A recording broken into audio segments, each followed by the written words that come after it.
Hi, thanks. Let's spend a couple of moments making an argument for the increased use of technology in learning. Now, Fullen talks at the end of the book about the evolution of Steve Jobs and Apple. I think this is great because it illustrates the idea of the ever evolving nature of technology and where it can and should and might go. Fullen lays out four criteria for the inclusion of technology. One, that it's irresistibly engaging. Two, that it's elegantly efficient. Three, that it's ubiquitous. And four, that it is steeped in real life problem solving.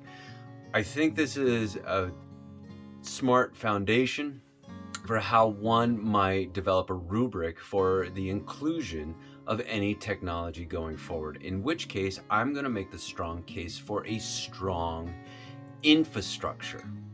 Right? Having that technological infrastructure embedded into a school and learning environment allows for that evolution of technology, much like how Apple evolved.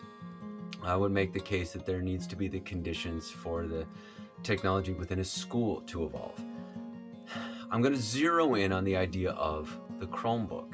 The Chromebook might be, and it doesn't have to be specifically this, but I like the ubiquitous nature of Chromebooks as a conduit for learning. It allows access to a wide range of evolving software that is students and teachers would have access to. For example, my students will often access our learning management system to gain access to things like WeVideo that we're using right now, or Discovery, or VLAX, or Khan Academy.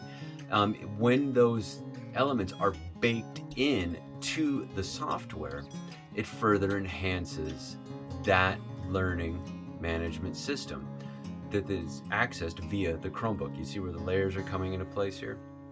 Now, in researching this, I came across an article written by Alexandra Frost, and she was heavily pro Chromebook, and I suspect that much of the article was funded by the fine folks at Google.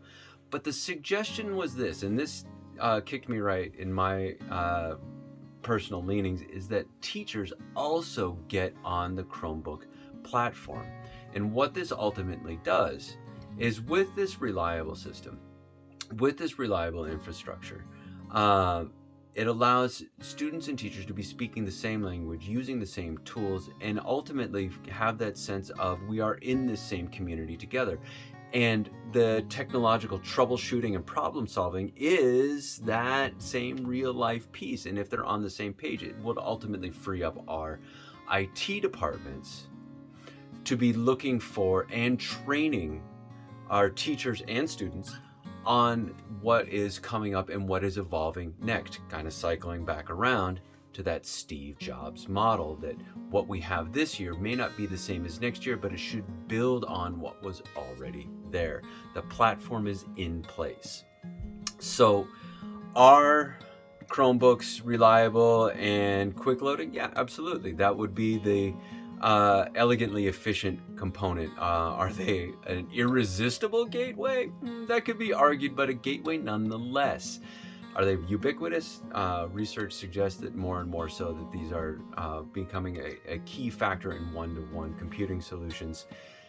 And with an adept IT department, these tools can become the ubiquitous problem-solving elements within a school system.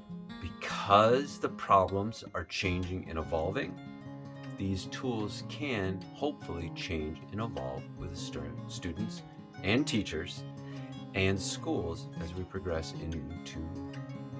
further into the 21st century. Thanks.